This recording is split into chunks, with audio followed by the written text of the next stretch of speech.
Hello students, we can explain another problem using graphical method for finding the solution of an LPP.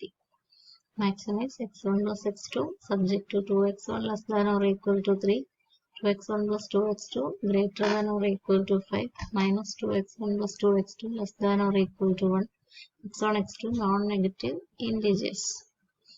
Objective function maximization constraints are all of all types less than or equal to, greater than or equal to, etc. x1, x2 non-negative integers means x1, x2 greater than or equal to 0 and they should be integers.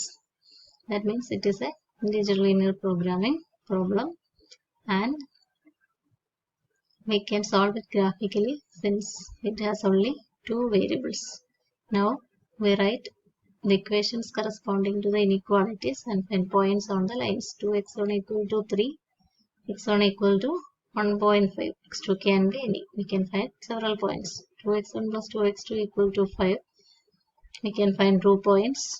Putting x1 equal to 0, x2 equal to 0. And similarly, we can find 2 points of minus 2x1 plus 2x2 equal to 1. We have numbered the equations from 1, 2, 3 to identify the lines.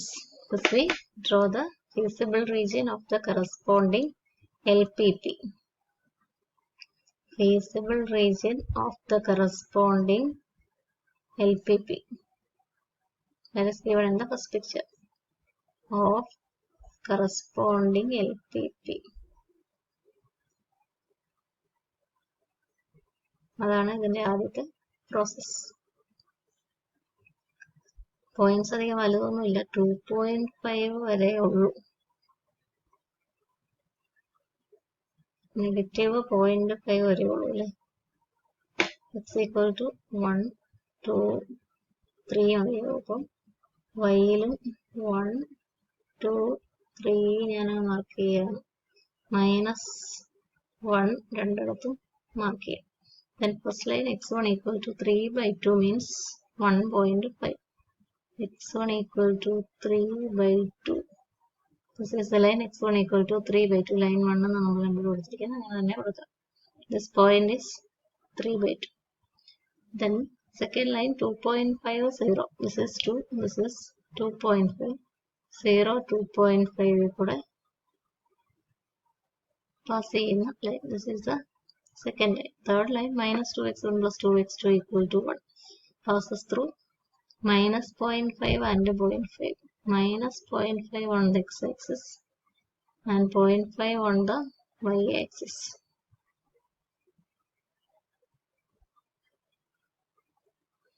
And we can plot the line like this. This will be these are the lines. We have to find the feasible region. 2x1 less than or equal to 3. 0 less than or equal to 3. First line left lekkulla portion.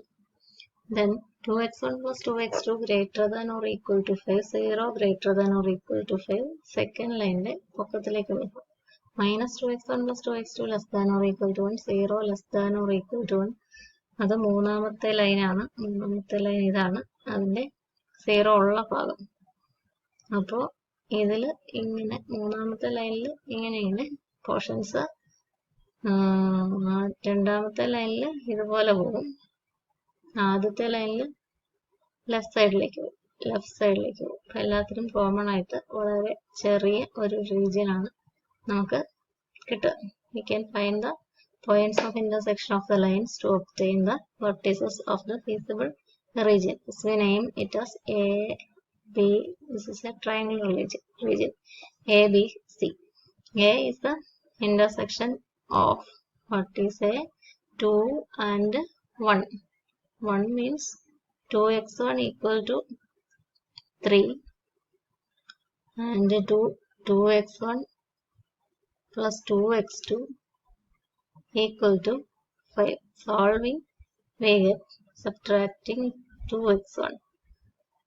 Second equation and the first equation subtract ചെയ്യാം. അത് എളുപ്പം തോന്നും. 2x2 equal to 5 by 3. 2x2 equal to 5 by 3. x2 equal to x2 equal to 5 by 3 means 1.26 എന്ന് പറഞ്ഞാൽ പോലെ 1.666 etc. 11.67 നമുക്ക് അങ്ങ് round ചെയ്യാം. x2 x1 എന്ന് പറയുന്നത് 2x1 equal to 3 x1 equal to 3 by 2 1.5 ആ ലൈനിലൊരു പോയിന്റ് ആണ്. അപ്പോൾ 1.5 എയുടെ coordinates 1.5 1.67. Now to find b is the intersection of the first line 2x1 equal to 3 and the third line minus 2x1 plus 2x2 equal to 1. Then solving add ചെയ്താൽ മതി 2x2 equal to 4 എന്ന് കിട്ടും, x2 equal to 2 എന്ന് കിട്ടും. But x1 equal to 1.5. b has coordinates x1 equal to 1.5 x2 equal to 2. 1.5 x2 2 എയുടെ coordinates 1.5 1.67 ആണ്. Then C is the intersection of 2 and 3.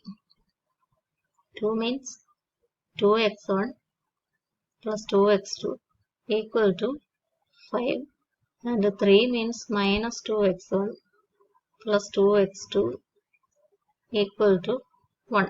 Solving add ചെയ്താൽ മതി 4x2 equal to 6 എന്ന് കിട്ടും. x2 equal to 6 by 4 that means 3 by 2 1.5.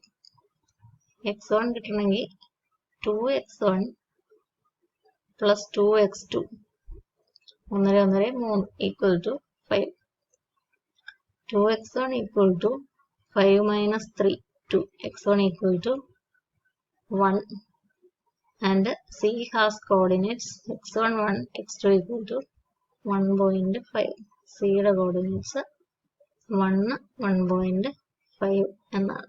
1 1.5. ഇനി ഇവിടെ നോക്കിയാൽ നമുക്കറിയാം ഇന്റഗ്രൽ കോർഡിനേറ്റ്സ് ഉണ്ടോന്ന്. ഇവിടെ എക്സ് ആക്സിസിലെ പോയിന്റ്സ് ഒന്നും അവിടെ ഇല്ല. ഇനി y കോർഡിനേറ്റ് x2 കോർഡിനേറ്റ് 1 വരുന്ന പോയിന്റ്സ് ഒന്നും അവിടെ വരത്തില്ല. ഇതാണ് 1 1, ഇതാണ് 2 1, അത് രണ്ടും. ഇത് 3 by 2 2 1 ഇല്ല, അപ്പോൾ അതും ഇല്ല. പിന്നെ 3 നോക്കാം. y coordinate x1 x2 x2 1 വരുന്ന x2 2 വരുന്ന പോയിന്റ്സ് നമുക്ക് നോക്കാം.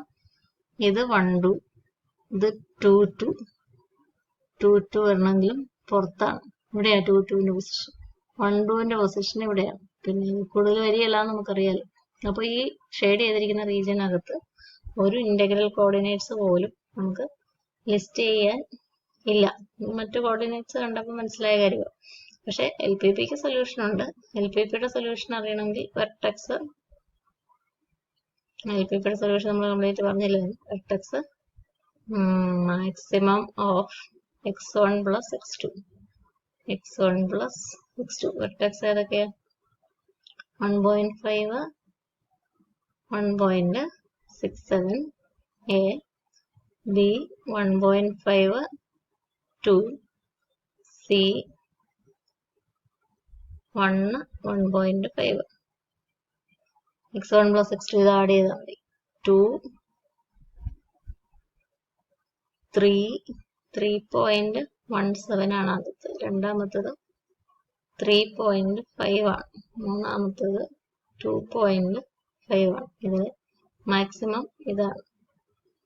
maximum of x1 plus x2 equal to 3.5 at x1 equal to 1.5 x2 equal to 2 എന്നുള്ളതാണ് is the solution of LPP. Is the solution of LPP. LPPയുടെ solution ഇതാണ്. ഇനി LPPയുടെ feasible റീജിയനിൽ ഇന്റഗ്രൽ കോർഡിനേറ്റ്സ് ഉണ്ടെങ്കിൽ ലിസ്റ്റ് ചെയ്യുക എന്നുള്ളതാണ് നമ്മളുടെ മെത്തേഡ്. റൗണ്ട് ചെയ്താൽ എന്താ സംഭവിക്കുന്നത് 1.5 2 എന്നുള്ളത് 1 2 എന്നോ 2 2 എന്നോ ആകും. 1 2 2 2 ഒന്നും ഇവിടെ ഇല്ല. ഇതിന്റെ അകത്തൊരു ഇന്റഗ്രൽ കോർഡിനേറ്റ് ഒന്നും ഇല്ല. അപ്പോൾ ഈ റീജിയനിൽ x1 x2 ഇൻഡിജേഴ്സ് ആകുന്ന ഒരു പോയിന്റ് പോലും ഇല്ല. ദാറ്റ് മീൻസ് നമ്മൾ തിയറം ഒക്കെ പഠിച്ചായിരുന്നു, SF-ൽ ഇത്രയും പോയിന്റ്സ് ഉണ്ട്. This is SF. Then what will be TF? Set of all feasible solutions of ILPP. Set of all x such that AX equal to B, x greater than or equal to 0, x integer vector. ഇത്രയും satisfy ചെയ്യുന്നതാണ് TF എന്ന് പറയുന്നത്. Vector TF എന്ന് പറയുന്നത്. ഇവിടെ TF-ൽ ആരെങ്കിലും ഉണ്ടോ? x1 x2 integers ആകുന്ന ആരും ഇല്ല. TF equal to 5 here. ഇവിടെ TF empty ആണ്. TF നോൺ empty ആണെങ്കിൽ നമ്മളിപ്പോൾ ഒരു തിയറം പഠിച്ചായിരുന്നു, SF-ൽ അല്ല LPP-യുടെ ഒപ്റ്റിമൽ സൊല്യൂഷൻ ഇതിന് ലോവർ ബൗണ്ട് ആണ്. ഇപ്പോഴും ലോവർ ബൗണ്ട് ഒക്കെയാണ്, പക്ഷെ എന്താ TF-ൽ ആളില്ല. LPP-യുടെ ഒപ്റ്റിമൽ സൊല്യൂഷൻ ഇതിന് ലോവർ ബൗണ്ട് ആണ്. നോൺ empty ആണെങ്കിൽ അവിടെ ഒരു മിനിമം ഉണ്ടാവും. അപ്പോൾ ഇവിടെ വേണ്ടത് മാക്സിമ. സ്റ്റാൻഡേർഡ് ഫോമിൽ വരുമ്പോൾ മിനിമൈസേഷൻ ചെയ്തിട്ടാണ് തിയറം പ്രൂവ് ചെയ്തത്. ലോവർ ബൗണ്ട് മിനിമത്തെ പറ്റിയൊക്കെ സംസാരിക്കാം. TF empty ആണെങ്കിൽ ഇന്റഗ്രൽ കോർഡിനേറ്റ്സ് ഒന്നും ഇല്ല, നമുക്ക് ഇന്റിജർ സൊല്യൂഷൻ മതി. അപ്പോൾ ഈ സൊല്യൂഷൻ എടുത്തിട്ട് പറയത്തില്ല ഇവിടെ ഇന്റിജർ കോർഡിനേറ്റ്സ് അല്ല. അതിനെ റൗണ്ട് ചെയ്താലും 1 2 2 2 ആണ്. ഇന്റിജർ കോർഡിനേറ്റ്സ് ഒന്നും റൗണ്ടിങ്ങിലും വന്നില്ല, റൗണ്ടിങ്ങിലും കിട്ടത്തില്ല. Listing integer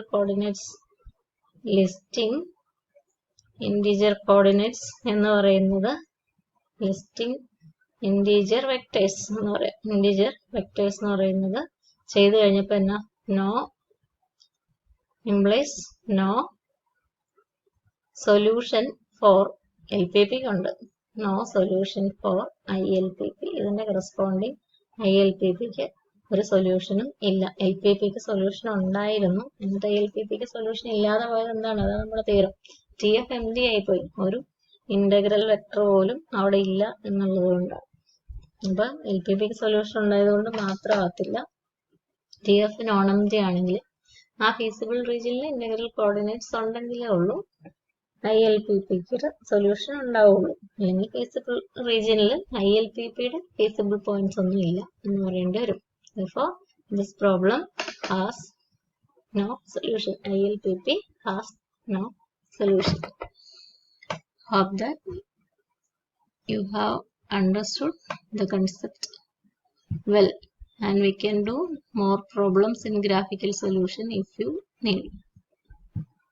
You write this problem after yesterday's problem. Only after that we have to write the general ILP and the results. SF, subset of TF, subset of convex hull of TF, and the first theorem that we have studied. If LPP has a solution, its optimal solution is a lower bound for ILPP, and the problem that we have defined using convex hull of TF. And lower bound, and if the solution of the ILPP exists, if TF any solution, if TF not equal to 5, then optimal solution of LPP exists, means optimal solution of the other two problems also exist. അപ്പം അങ്ങനെ ഒരു theorem ഒക്കെ prove ചെയ്തായിരുന്നു. അപ്പം ആ തിയറത്തിന്റെ പ്രൂഫിലേക്ക് പോകുന്നതിന് മുമ്പ് നമുക്ക് ഗ്രാഫിക്കൽ ചെയ്ത് ഒരു പരിചയമാകട്ടെ എന്ന് കരുതുന്നു. അതുകൊണ്ട് ഒരു പ്രോബ്ലം കൂടിയെങ്കിലും ചെയ്യാം. അപ്പോൾ നമ്മളൊരു എക്സാമ്പിൾ ചെയ്തിരുന്നു, അത് കഴിഞ്ഞ് ഇത് പ്രോബ്ലമായിട്ട് കൊടുക്കുക. Problem using solve the ILPP using graphical procedure എന്ന് വേണമെങ്കിൽ ക്വസ്റ്റ്യൻ കൊടുക്കുക. സോൾവ് ദ ILPP, അത് മതി, ഗ്രാഫിക്കൽ വേണമെന്നില്ലല്ലോ. സോൾവ് ദ ILPP 2 ഡയമെൻഷനിൽ ആണെങ്കിൽ ഗ്രാഫിക്കൽ ഉപയോഗിക്കാമെങ്കിൽ നമ്മൾ ഉപയോഗിക്കുമല്ലോ, മെത്തേഡ് സ്പെസിഫൈ ചെയ്തിട്ടില്ല. സോൾവ് ദ ILPP എന്ന ക്വസ്റ്റ്യൻ കൊടുത്താൽ മതി. എന്നിട്ട് ഈ പ്രോബ്ലം ഇപ്പോൾ തന്നിരിക്കുന്ന അപ്ലോഡ് ചെയ്തിരിക്കുന്ന നോട്ട്സിന് തൊട്ടടുത്തായിട്ട് എഴുതുക. ഒരു പ്രോബ്ലം കൂടെ നമുക്ക് ചെയ്യാം എന്ന് വിചാരിക്കുന്നു. Thank you.